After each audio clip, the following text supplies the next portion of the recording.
In this episode, we get trained by one of the greatest real estate agents this country has ever produced.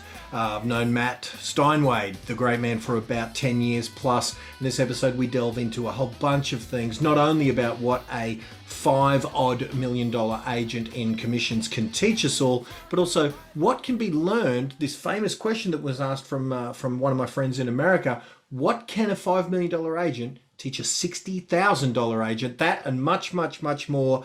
Welcome to Real Estate Renegades with Matt Steinwade.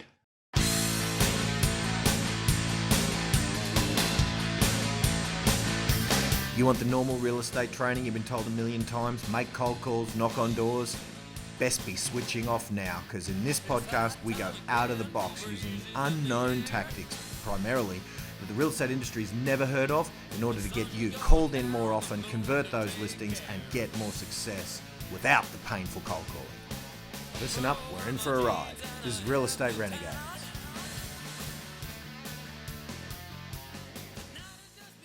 And before we get to this week's amazing interview with the great man Matt Steinwade, once again, this episode brought to you by agentprospecting.com.au. Yes, so if you want us to have a fully trained team of telemarketers and Facebook lead generation experts handling all of your prospecting for you for less than the cost of one employee, in fact, less than half the cost of one employee, in fact, less than a third of the cost of one employee, have all of your prospecting outsourced. Go to agentprospecting.com.au and get all the details. We'll have a yarn and see if your area is available for us to do your prospecting for you.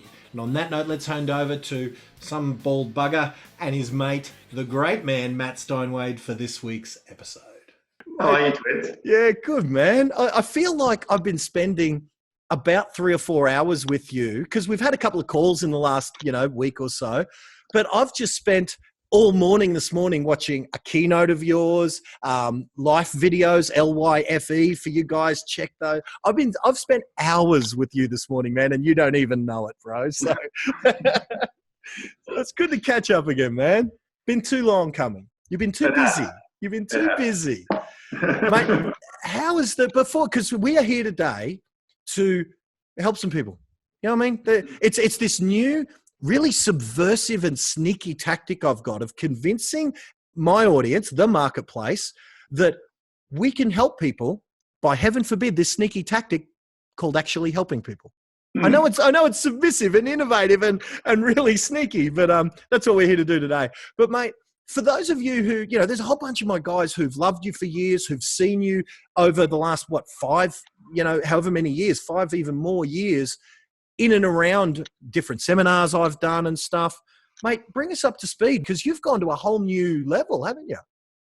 Yeah, I have, I think. Well, I mean, I just always keep reaching, so things just keep happening. But yeah, like, my results are the best they've ever been. Our company is exploding. I'm really after this energy mastery thing. Yep. So that's something that I can see goes hand in hand with results. Yeah, trying to keep my personal life as a priority as well, but that's just work in progress. I remember you said that to me, maybe 2012 or 13, and you said, Twids, I reckon I can do it. I reckon I've nailed it. I reckon I can get this thing so that I can help Logan get to his goals, because that was when Logan was just starting to show signs of being able to be a pro. You said, I reckon I can do that. I reckon I can, look after, for those who don't know, Matt's 6 kids. I reckon I can be a good dad, mentor, father, agent, business owner, and you didn't throw speaker into that mix, but then a year ago you throw international speaker into that mix, and man, you've freaking done what you hypothesized 4 years ago.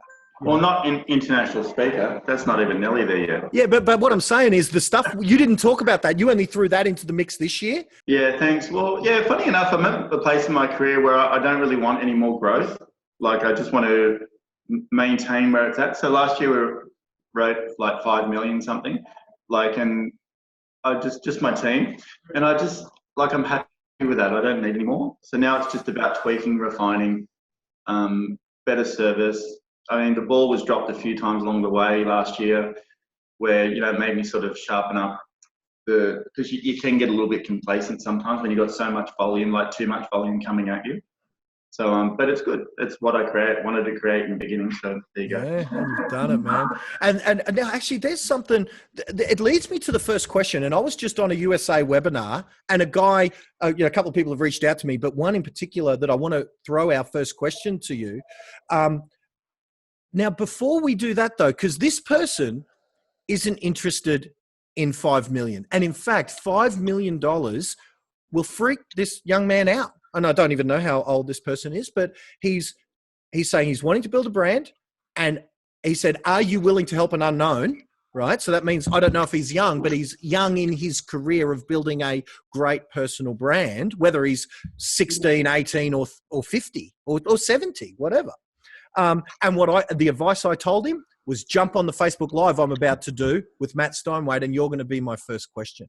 So this question might be, how does a guy who's about to write 5 million, or who has written 5 million in the last, and that's your personal team, what is that guy, what can you add to this fellow and anyone who's just writing 60 grand, where 5 million almost says, oh, well, I guess I'll jump off this podcast, this thing, because this must be only for people doing millions, you know. And I'll finish the way this guy has worded it. And I'm so glad you reached out to me. His name's Michael. In unity with my efforts to build my business, I need to build my brand. Are you willing to help an unknown to get known, grown, and to a point where I don't feel so alone? And Michael, I apologize for reading this word for word, but because I know that this is you bearing your soul to me, and I appreciate it. And the advice I gave him, Matt, was jump on this with me and you, right? And he says he feels alone. I'm feeling discouraged, but I'm loaded with tenacity. And he said, I'm going to try and catch your Facebook Live, because that's what I said on the Facebook Live in America, that I was doing this as soon as I was getting off that podcast. So, mate, what would you say to Michael? Starting to build a brand, and there he's bearing his soul to us that he's feeling alone in this business, which it can be. Mate, you've got a magic power to help people like that, and I've seen it. What would your take be on that? How long has he been doing it for? Michael, if you could either PM me with a few more details, that'd be helpful. And while we get those details, Matt, if you could just speak to, I suppose, overall the concept of why is a $5 million guy helpful to a $60,000 someone who's just starting out? Well, because I've been there, it took me years to actually get anything to happen. So it was like, and I don't think the number is important. So it's probably about understanding. It interests me how he says he's discouraged, but full of tenacity. So it's really interesting, because you can only get discouraged if you feel like you're not meeting your own expectation.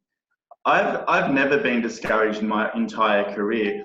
Sure, you get disappointed when you lose a listing or don't get invited or whatever, but my hunger way outweighed any self-judgment. Like, it was, I always knew I would become successful. And I think when you have that thing and you're not really looking for it, you get discouraged when you look for it too much.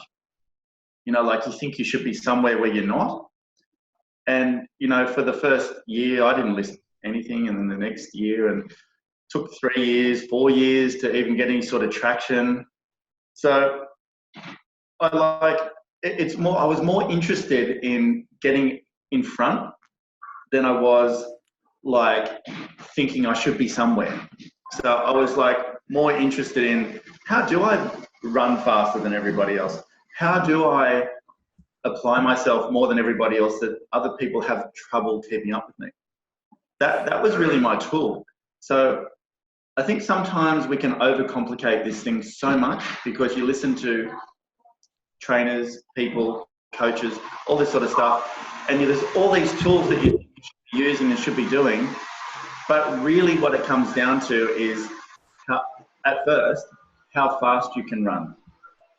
I really believe that. Once you get a certain amount of momentum, like, because you are everywhere, and I mean everywhere, and you just forget about the time. Like, if you have a rhythm that you stick to every day, that's a stretch, and I call it lockdown mode for 5 years. If you say, okay, I'm just going to dedicate myself for the next 5 years to outrun everybody, just that, just don't think about anything else. There's lots of other things. But if you have that in your mind, then you can't be discouraged. You can't be. Because you're not tied to that outcome. You're just tied to the activity. Yeah, you're just applying the fuel. Like, you're literally just revving things up. Like, even now, 25 years into my career, like, I feel like I'm just revving it up even more now. Like, wow. And when I say even more, like, how do I refine the art of service now? That's my question in my mind. So how do I refine the art of service that my competitors have trouble keeping up with me? I've done the run. I've done all the running. So I've got the profile, I've done the running, I've got the volume. Now I need to, like, even just turn it harder. So, like, when people deal with me, the service is so good that they deal with another real estate agent and they go, wow, this is like miles apart. That's the quest that I'm on now. So Michael, I would never feel discouraged. I think that in itself will send you backwards. Let me add you a little bit more detail that he sent through. And congratulations, Michael, for being, bearing your soul, brother. I really appreciate it. So 3 years in the business, so 3 years in the industry. Before I finish that, you just mentioned something that I hope people didn't miss. Where were you at the 3-year mark as far as success was concerned? At Michael's stage, where were you? I was nowhere. I door knocked for 5 years every day. Like, I was nowhere. Because I remember I had a student and I texted you maybe a month or two ago and I said, how was your first year? And you said, I didn't list anything for 2 years. Yeah. People would say that Matt Steinway's lying, and I know you're incapable of lying, but no one would believe that when they see the Matt Steinway legend now.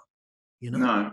It wasn't until my third office move that things started to come together a little bit. And it wasn't a move because things weren't going good. I just I got offered other things that I thought was the next step. So I moved 4 times before I got into Terrigal. Well, Terrigal was my 4th move, and then I found my home. But yeah, I just used to walk the streets every day and ask people if they want to sell their house, and it wasn't very successful, but it was later. So that compound interest effect was, yeah. Look, I think you've got to just cut out all of the fluffy stuff in the beginning. I'd really love to go hang out with Michael for a day. I'd love to hang out with him and just work with him and see what he does. Michael, what city are you in? What city are you in, Michael? Because you got to be scared when Matt says shit like that, because he has an uncanny way of making crazy real, making unrealistic happen. I would love to just hang out with him from 5 in the morning till 8 at night and just see what he did, because there's definitely a rhythm that if you have your own rhythm that is going to be, it's like a momentum rhythm. And I still have it today. It's slightly changed today, but it's like if you stick to that rhythm, you can almost feel it getting, not straight away, but over time, you can almost feel the wave picking up. Real estate can be a very reactive game where people come in, answer a call, they do this, they do that, they get nowhere. They're running around in circles, just doing busy stuff. But there's certain tasks in this business that if you just stick to those as your number one priority and almost get your joy from having those done, it'll you get to the end of the day, you might have no results, but you almost get to the end of the day and go, yes, I'm a little bit further than the rest. For instance, when I hand delivered letters, say 200 letters every morning, or even call it 100 letters every morning, in my mind, by 6 o'clock in the morning, I knew I was 100 contacts in front of my competition. And then the day would start, and then and do all the other things. And I know we talk about prospecting, but prospecting is our secret weapon. It just is. It's like Logan surfing. He's 14 years old. You can see the kids at 14 years old now that have trained 30 or 40 hours a week, the kids he surfs against. So there's a mini little tour that they all go on every half of the year. I just got back from the sunny coast watching him. You can see the definite edge that about 5 kids have over the 50 or more, 100 that they compete with. You can just see it, because it's been that much each day that they've done a little bit more, that much. Mm. And so I'm going to read a little bit more of Michael now, but if that compound interest effect that you sort of glossed over for no, because it's second nature to you. But maybe if Michael hasn't heard that, I don't know if that can be parlayed into your answer, but I'd love it for Michael and for anyone listening, a little bit more on what that compound interest effect is. But let me just read this. I was on a team as a listing agent. So as you know, Matt, in America, they have listing and selling sides, so to speak. I left that team, Keller Williams, on 10/1, and I don't know what that means, Michael, 10/1, and went to another brokerage to build my business. So I assume he means that his own EBU, so to speak. I'm not meeting my own expectations as a single agent. I door knock and call expireds. Also introduce myself to people in markets when I'm out and about in town. Now building my own brand, I'm starting over. So does he work a patch? Yeah, good question. 10/1 is 10th of October this year. So we've only just left that team. So he's starting a new deal and he's a month in.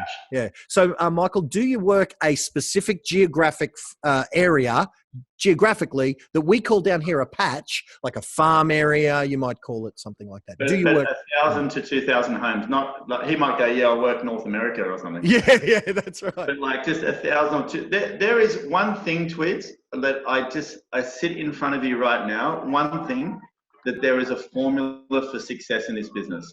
Mm-hmm. There is a formula you do not have to think about.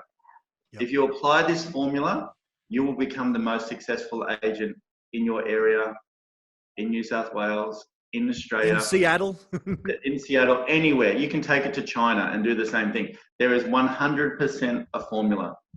And I think, I'd love to know if he works in a 1,500 He's typing, so we'll see. Come on, Michael, hustle, my man. How many, have you got a patch? And if so, how many homes is it? I work, see, here's the scary thing. I work multiple areas, Seattle to Bellingham. Now, you and I don't know where Seattle to Bellingham is, Matt, but that ain't 1,000 homes. Yeah, 1,000 homes. 1,000 homes will set you free. And it's, once you do, you've got to see it like a ripple effect. It's the ripple effect that how you build your profile. And I think we as an agent, we're like, whoa, like we need to do all this stuff and we need to meet all these buyers. And that's what I was saying before. It's this very reactive business. I'll go meet this person. I don't want to meet anybody new. I only want to see people in my core area. And over time, you meet new people for sure. But if you can get your core area right, it will help you become one of the most successful agents in the business. And Matt, he's just added in here, and this is going to scare you, Matt. Now, you got to be gentle. He's new to our world, Matt. It's a 140-mile radius. Be gentle, you so-and-so, Matthew. Come on. Here's where the business gets really good, when you have uncontested listings. So uncontested listings is where the fun is. Go into a house. I just listed one around the corner the other day. It doesn't call anybody in. Just, here you go. Fee's not a problem. Marketing's not a problem. Nothing else. And half of my business is that now. And it's not just referral business. It's people that have seen your success. They say to you, I've tracked your success over the last 20 years. It's a powerful message. I'm the only agent, I reckon. There's probably one other that sticks to the model that I stick to. If I was working in this area, I would be watching what I do and just do the same thing. Not in my area, because I would just turn up the run again. Because once you get the traction, it's hard for other agents to keep up. Even if they start to, you just turn it up a bit more and run faster, and then you leave them behind. Yeah, I've often had people, our mutual friend Chris Gilmore has had some people from time to time near him, and I've said, just go 3 or 4, lots of 1,000 homes away from him, because the path of least resistance to your success is not to go up against a Matt Steinway directly, just 2 or 3 across. Yeah. About 10 years ago, or maybe 8 years ago, there was a lady who worked in here, and she worked with me as my PA. She sort of went into sales, helped her out. I said to her, you can have my core area, the whole lot, and I'll help you run it. So she did, and I was helping her take it over basically. And I was just going to maybe focus on upper end stuff. At the time I was thinking, I can help her get started, and it's a great area. I've always had the same market share. And then about 2 years later, she left and opened an office in my core area to take all of the stuff. And this is where traction and momentum is important. I just went, okay then. So I went back into it, turned the heat right up, ran as fast as I could, some great marketing things, whatever. After a while, after about 5 years, shut her office down. She's working back here again. Wow. And I know that could, I know that, if someone's first time listening to us, that might sound, not narky, but there isn't a shred of, there's just a lesson there with no negativity in that statement whatsoever, is there? It's just, I had already established that nothing good happens in this business without the momentum. I'm telling you, it's like, it's that critical zone that most agents don't get to. It's this, they sort of have these months like this. You want this momentum because half your income comes from your core area. If you can get that to happen where every month you're going to get 5 or 6 sales from your core area, then 5 or 6 sales from somewhere else, it's pretty healthy existence. And then, so what I was saying is, even when someone like that tries to compete with you in your core area, you've already got this traction that you can tweak like an accelerator. Sometimes you can cruise, sometimes you need to put it down and fly. But you've got that ability to do that. So that's where everyone listening to this that's where I'd love to help them get. I love it. So Michael, I'm going to make you an offer, and I'll talk to you about off camera. I'm going to talk to you about this, but if we can get Matt to come to Seattle, great. But I tell you that, and I want to go and take Matt to the States in the next year or so. Is there surf there? No, I think Seattle's in the middle, man. But man, Michael, I'm going to talk to you about getting you down to Australia to spend a day with Matt next year, a full day with Matt. And it may not be in your hometown, but I promise you, if you can get there, now I'm going to put it on you to find a way to get your butt down here, but I'm going to waive the ticket price for you, man. And years from now, I'll pay Matt. Matt's got a ticket price on it. I'm going to pay Matt. And, well, there you go. If Matt's saying don't worry about it, then you just get here, man. It'll be a pain in the butt for you to rustle up a couple of grand to fly to Australia or New Zealand, but your life's going to change, my man, if you want it to. And here's the test of your tenacity. Here's the test of your, how did you word it? Yeah, loaded with tenacity. Here's your test. Get to Australia, and I'll give you the dates, and that'll be the test of your tenacity. Let's see. I love it, Matt. You're a freaking champion, brother. He said there's surf here. How can there be surf in Seattle? I thought it was inland. I'll go there. You'll go there. I don't know how there is. Anyway, there you go, Matt. We will talk further. There you go. I love it. All right, let's go to the next question. Naomi's feeding them through to me on the chat. So thank you, Gnomes. It's very cool. Now, Matt, you might give a shorter, because that was a long-ass answer because it was so good and so universally applicable. Let me go to Rebecca's question, which you may answer quickly or you may not answer at all because it's a very niched question. I've been in the industry 7 years. 7 months. Sorry, my apologies. I've been in the industry 7 months, and I need to know how to deal with multiple offers. I've sold 6 houses so far, but don't know how best to negotiate multiple offers. And I know, Matt, that's not your, training in that isn't your primary thing, but that's what Rebecca's asked. What would you say? You need space. So with multiple offers, you need space, and you have to sort of understand negotiation starts when you meet people. It doesn't start when you meet them at the property. They start negotiating on it. So this is why, if you've been dealing with the people for a while, the questions that you ask, you're building an arsenal to understand what their stretch points are. So if you haven't had the luxury of that and you're dealing with multiple offers, you definitely need to not get so excited, you're trying to deal with the offer straight away, whatever. You got to just push it all back for a minute. You got to look at the person. You got to look at their rhythm of how they've started negotiating, because always remember there's going to be a heightened sense of emotion at some point, and if that's not handled right, it could all fall down. Okay, so it's like, can we get a scenario? 3 people, 4 people? Or do you want to sort of role play kind of thing? Well, sort of role play. If we build a scenario, let's say you've got 4 offers on a property. Mm-hmm. You've got to understand if it's a price guide enough, it's an auction price guide. There's so many different scenarios. Multiple offers, I would suggest, would be not auction. It would probably be private treaty, but with multiple people wanting to buy the property. Okay, let's just talk about one I had now. So 800 to 850 went on the market. 4 offers on it. 830, 832, 850, something else. Or another guy that would have offered 850, but I told him not to for the moment. I needed to understand where everything was at. So that's what I mean. You've got to stay in control of this thing. Just because people are throwing offers at you, sometimes you just need to say, just stop for a minute. I need to understand where everybody is. Because you need to make clear decisions. I changed the price guide to 850 to 900 straight away. And I went back to every single person and said, there's 4 people. I'm always transparent with people. There's 4 people on it. At the moment, the current interest is around 850. It looks like it's going to sell for more than that, because it's really hard to negotiate higher if people think you're just driving them there. So I changed it on the net as well. And I said, this is the range that we'll be dealing with now. And whatever the competition brings, it'll probably be at the top of that range. Are you in or out? I want to understand, where's their emotion on this thing? So 2 people dropped off. I was left with 2 people. And I've just got a third now, another one.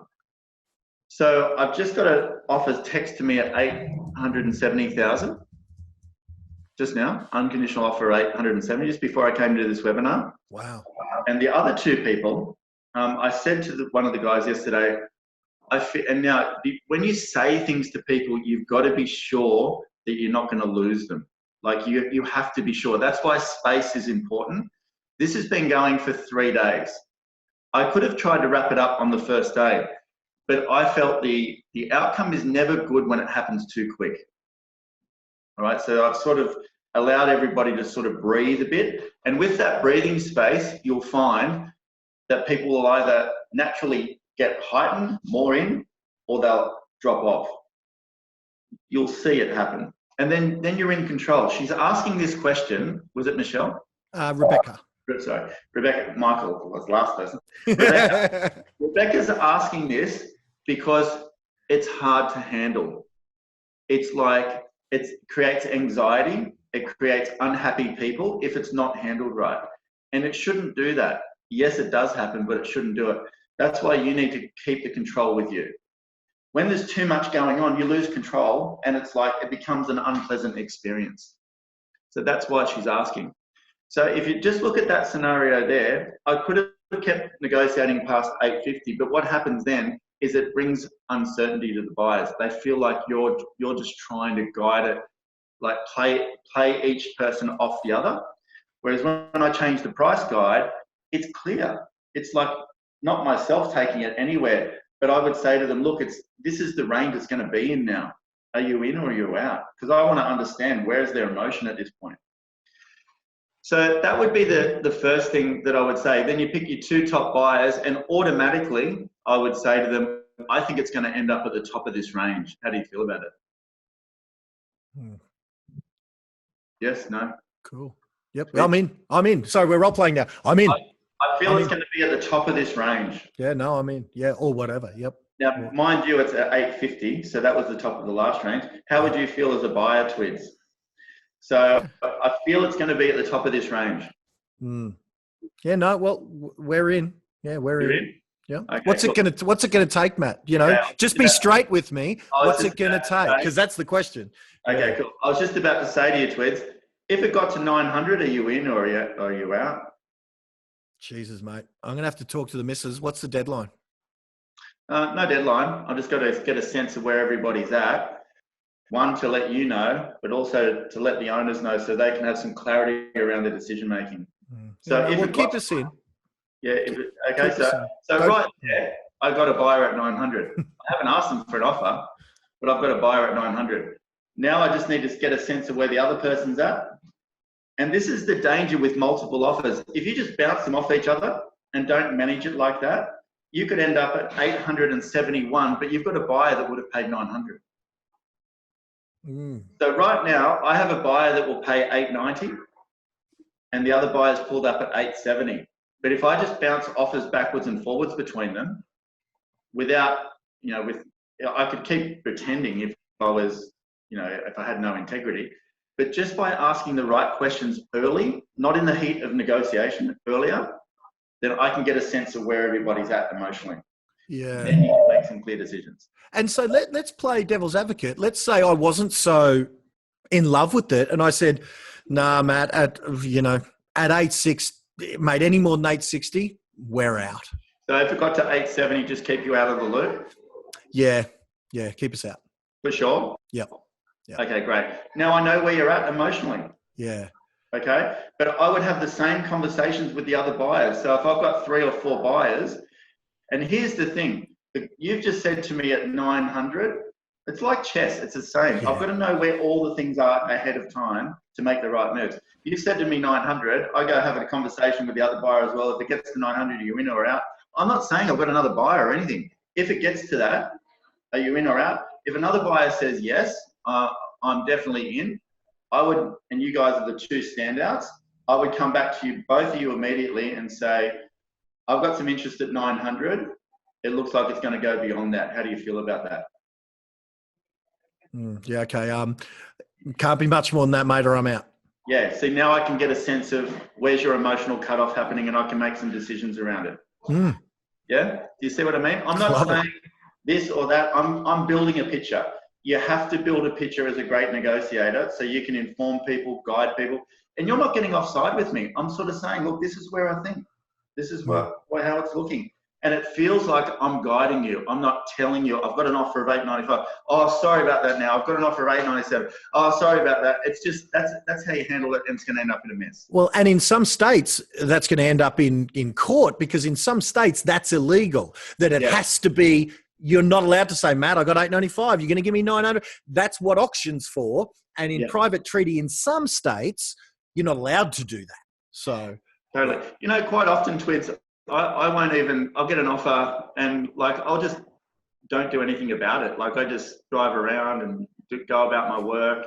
And then I might get it at 9 in the morning, and then I might ring the owners at 3:30 in the other. But I feel this moment, I call it the angels talk to me, but I feel this moment that now is the right time to ring. When my energy's in the right space, when I feel, I don't know why, I've had a prompt to call the owners because they're probably going to be a bit freer. That's what I think anyway. The right energy's lining up. Because when you get too into it, owners can hear it in your voice as well. And it all sounds a bit too adrenaline filled. But when you ring as a consultant and say, this is where we're at, this is how I feel about it, and they'll quite often say, what do you think we should do? And then I'll say, like today, I've had an owner come in to me because he's got an offer on his property, and he said, what do you think I should do? I said, I'm not exactly sure, but I'm just going to digest it and let's talk again tomorrow, and then we'll just see how it feels. And he's like, yeah, that's great, because he's quite anxious about it. So always remember, the most dominant energy will win. So if I bring certainty and calm, that's how they're going to feel about it. And I'll bring it together in a really nice way. When it feels all it never goes good.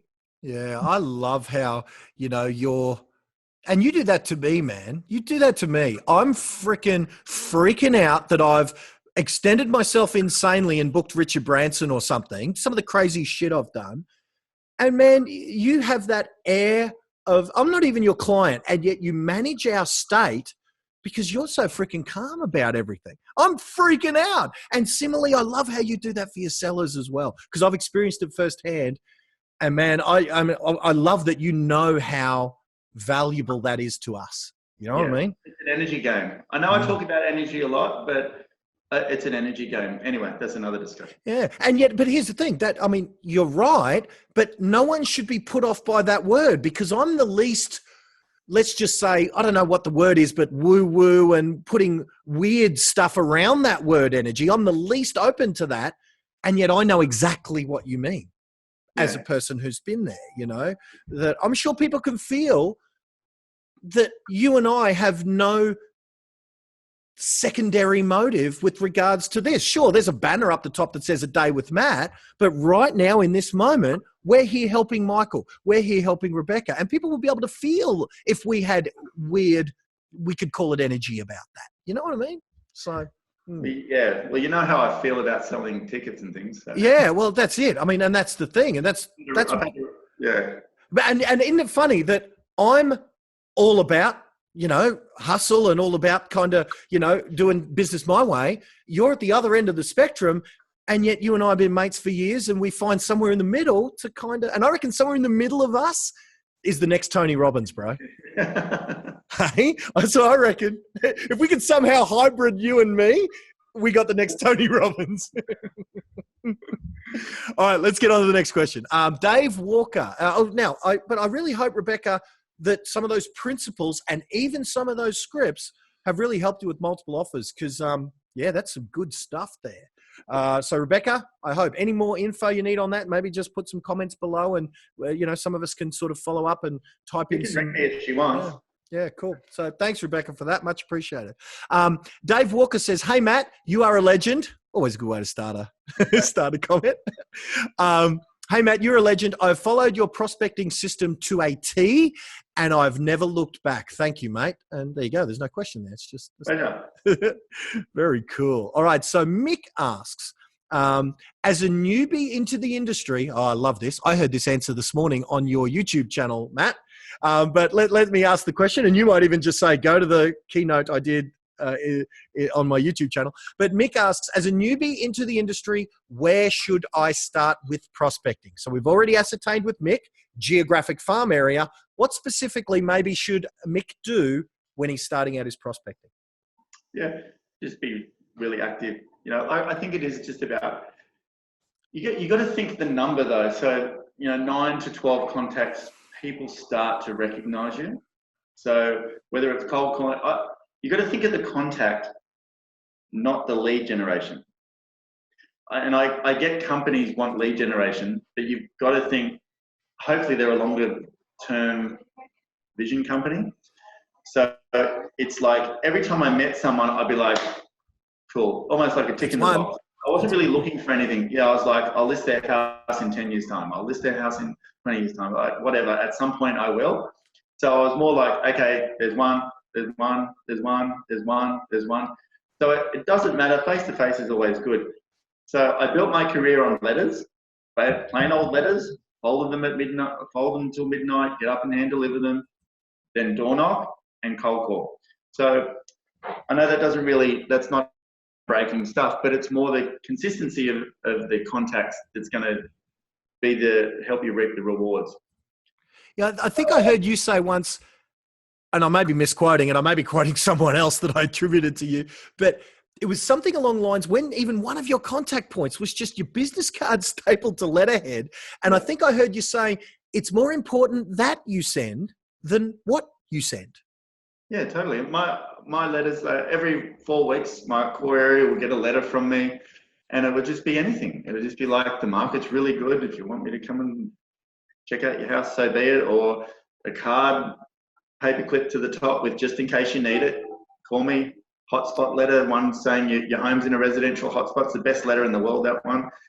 So it was more like they're just always, people love consistency. It's like when you work for a company, if you work for a company that has inconsistency, it doesn't feel great.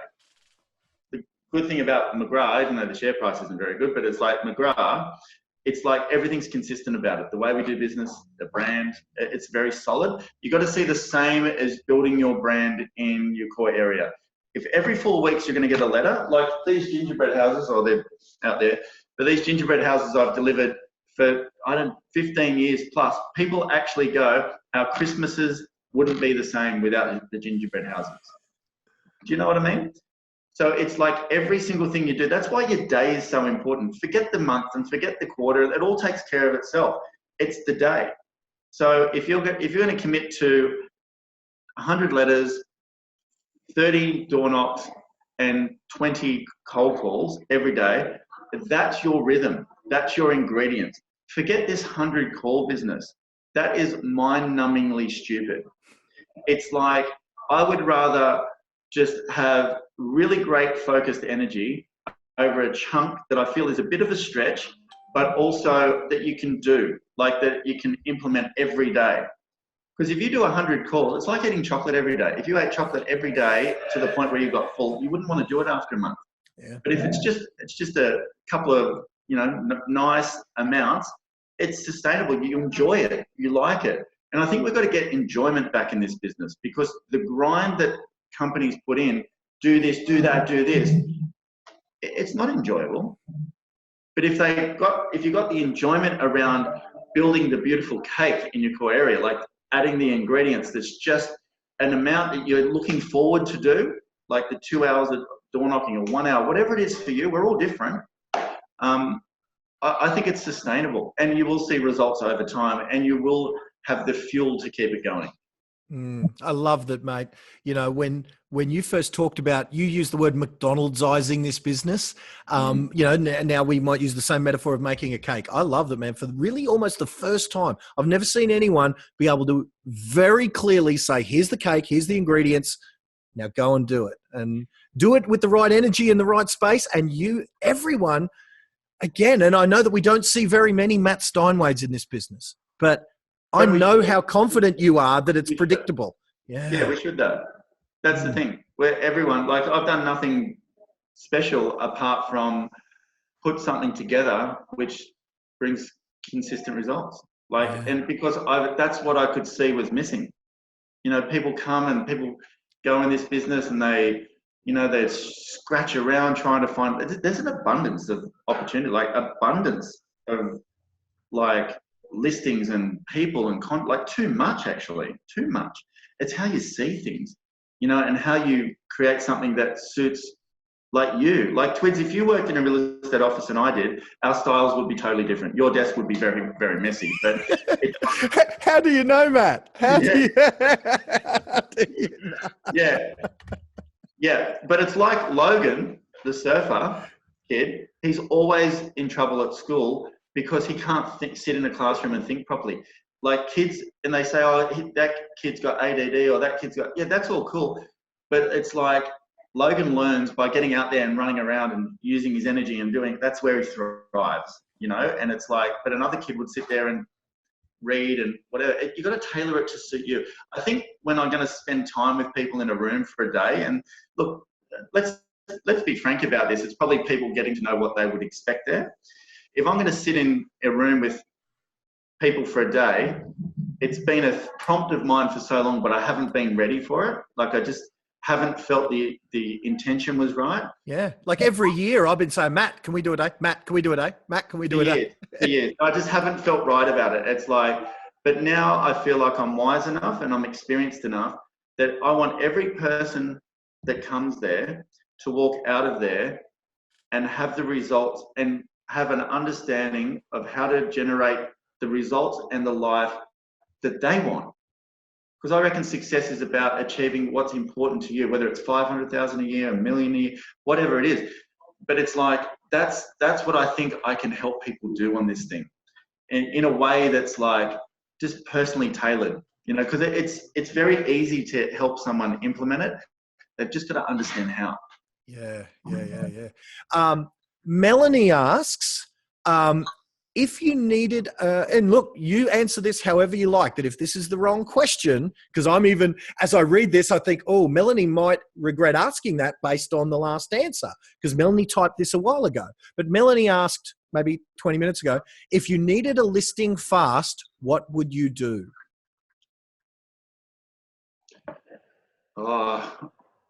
Yeah.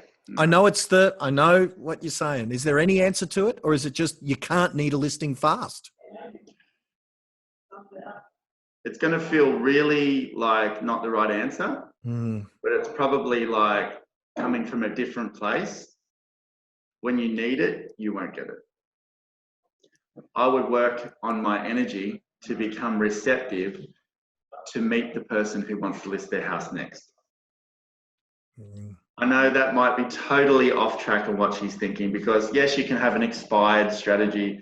Yes, you can have this, or you go and send this letter and that letter. The best way I can describe it is if if you're in the zone, and you know when you're feeling in the zone, totally in the zone, Yep. and you're so in sync with what is going on around you, and then you get a call, hey, I want to list my house, or a friend says, oh, my friend wants to sell a house, I told her to ring you. That's how it happens.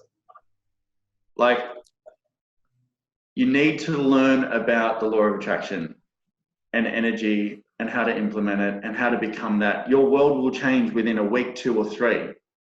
But if I said to you, go out and here's the expired strategy, go chase this, go do this, you're coming with an energy that's going to push it away. You won't find it. So I'd love to help her more on that, but it's like, that's a lifelong journey. But if you can learn to do that, your results will change within 30 days. Can you think of any, Matt, any of your, and I know that, you know, the answer is stifle through, Melanie, all of Matt's stuff to learn a little bit more about that mindset, about that thinking, Matt's Monday Morning Starters and all of those things. But can you think of any one in particular of your episodes that might lend itself to being some more study for Melanie? No, read the book called Money and the Law of Attraction by Esther Hicks. Esther Hicks. Okay, cool. Yeah, Money and the Law of Attraction. Mm-hmm. Okay, cool. All right, Melanie, that's a big question and a bigger answer that you got from Matt. You know, some things maybe to think about are focusing on that. If you need a listing fast, are you right in the right space to be a listing agent right now? Or do you need to be working for someone so that you don't need it, but you can work on yourself? Anyway, big question. That's a big... Stay what she's doing. Yeah, okay. Yeah, no, stay what she's doing. Yeah, for sure. But just, yeah, learn to change the frequency for sure. Okay.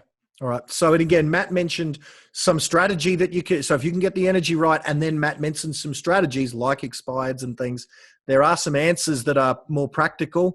But I tell you there, you know, you're here to learn from Matt, and that's Matt's answer is around energy and frequency. And I'm not saying don't do the other things either. Like, I'm not saying don't send the letters, don't do this, but unless you put yourself, it's called the receptive mode. Unless you put yourself into the receptive mode and then do the other things, you're not going to find it. Yeah. Okay, cool. All right. So Jane is asking, I am 3 years into the industry and really feel like my career has stalled. So 3 years in, career stalled. I'm pretty happy with the company I work for. I have okay systems. My prospecting could be better, but I feel like my head is exhausted. I was about to say, how hungry is she? Yeah, and look at the wording. I am pretty happy. I have okay systems, and my prospecting could be better. So what should I do? What part of my business should I be looking at? So it's a good, interesting question, isn't it? You need to do an overhaul on yourself. So she needs to understand what her why is. Again, I reckon she's lost her why. I reckon it's just, there's nothing big enough driving her. It's like, what is that thing? Because, you know, you can earn enough money, you can do okay and whatever, and then it just becomes a bit like, you know, like becomes a bit boring. But I reckon she needs to really think about what her why is. Maybe she needs to sit down and write her vision, you know, again, of what, you know, why are you getting up every day and going to real estate? Real estate is not the best career if you don't have something totally driving you. It's like too hard. So I think that's where I would go first and get that fire lit up again, and then the rest will sort itself out. Nice. All right, there you go, Jane. I don't know if that's Jane that I know, but if it is, there you go, girl. You go get that thing. I love it. 44 years old, Joy asks, 1 year into the industry, has been an organic transition, but life is throwing overwhelming challenges. Energy levels completely spent, struggling to get through hour to hour. How do you recenter, rebalance perspective, retain focus and optimism? And her name is Joy. Well, I think she is doing that. You need a good sleep, Joy, by the sound of it. But it's like, look, don't take this. I get it, but it's not worth getting sick over. So when you're in this space of like everything's down, you really got to recognize that. You've got to sort of say, go and do something you love. Go and swim and go and take a day off and get recentered again. And just because you're focused, why that's happening is you're focusing on what's not going right. You're focusing on what doesn't feel good. You're focusing on the lack of results maybe, or it's too tiring, or I don't know, something. And you're manifesting that. Like, you cannot perform every single day, Twids.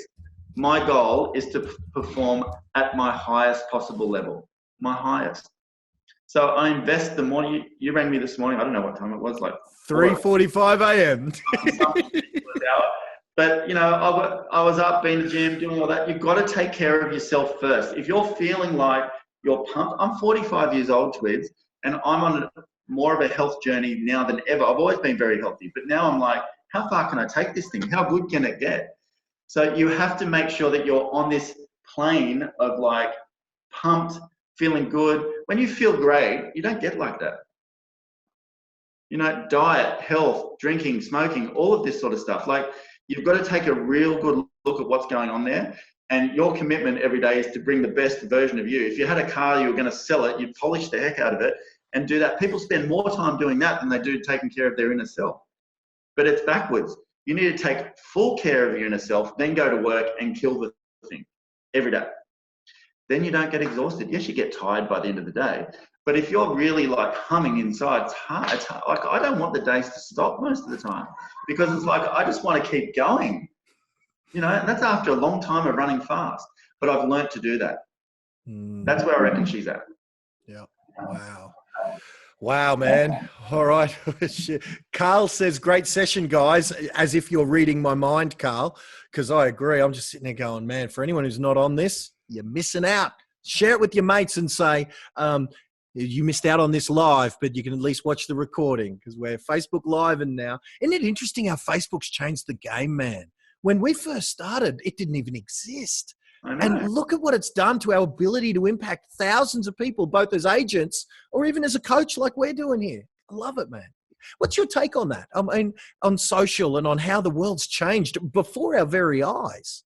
I think it's important. I think people really need to start thinking about their personal brand in the marketplace, because, you know, although mine's not real estate, a lot of my owners, a lot of my marketplace watches it. So it's, but I want them to see that side of it. I want them to see a different dimension. But you do need to be clear on it. There's another agent here who was doing his social media, who I'm sort of helping him with, but he was like a bit off track because he was just doing lots of different things. But he needs to build his profile as an agent. So he needs to be very agent-centric, helping people, giving people info.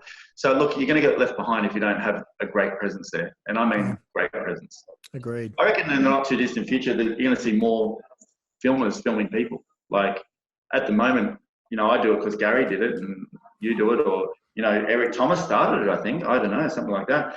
Where it's like, I saw the link with that. So now, like, I have a full-time filmer with me all the time, but I'm very careful not to just produce the same content. So we're always thinking about how to make it more interesting. Yeah. And yeah, so it will be like, I reckon it will be one of the greatest listing tools that you will have. And if you don't have that space covered, at least building now, it's going to be very hard to do later. Yeah. Yeah. You're right though. Isn't it hard to, and again, I'm deviating. This is a question from me, but I know that it's hard to come up with so much content in order to be saturated. Like, it was easy to saturate when you could just do it with sold flyers and letters and stuff, but saturating online is another beast, isn't it? It's hard if you don't stick to your lane. So when you stick to your lane, this is why it's really important. So it comes from in, here, out. When you're trying to do it to just impress people or contact people, it doesn't flow. When you're in your lane, it's like you're being told messages to what to do next, like it will come. So that's why it's very important to be clear on what's important to you that other people are going to connect with. So anyway, that's another discussion. Yeah, it is. And of course, if Gary Vaynerchuk can do it with wine, we can do it in our businesses too, no matter what they are. Totally, and that's a good example. Look how passionate he is about wine. You know, he like ramble on about 20 minutes about one bottle of red wine. Like, you know, that's what I'm saying to you. Yep. Okay, let me go one last question. We got one last one that they're putting in. All right, before I let you go, man. But hey, thanks for giving us this time, man. I've loved it, and I know if my enthusiasm has conveyed to the rest of the Facebookses that this could have been the one catalyst, even some of these questions, to change your life, whether it's Michael in Seattle or Rebecca with the multiple offers, etc. So last one is building it one contact at a time your mantra, Matt? Totally. 100%. But here's the thing. If you learn how to do that properly, you will hit a point where you will start to drown. Okay? And then you need help. Because once you get to that point, it's a bit, be careful what you wish for. Mm-hmm. So then you need help to handle the $1 million in revenue, to handle the 2 million, to handle the 3 million, to handle the 100 listings, to handle this. It's like great getting there. And that's half of these people don't understand the fun part that they're at. It's the building phase. It's so fun. It's not funny. Even when you have nothing and you're eating tuna, who cares? Like, it is so fun. It's not funny, because it is actually more harder to manage the volume. And when they start, each one of these people will start get the volume. And when they start to manage the volume, the fun part of contacting one person each day and meeting what actually got you there becomes very difficult, because you start to lose the connection with that because you don't have time. So learning how to do all of those phases, that's the tricky part. Wow, that's interesting, man, because even as you say that, I've noticed that in my business. In those early days where I only had a couple of dozen clients and I was helping each and every one of them one-on-one. Like, I'd go to Chris Gilmore's office every 2 weeks.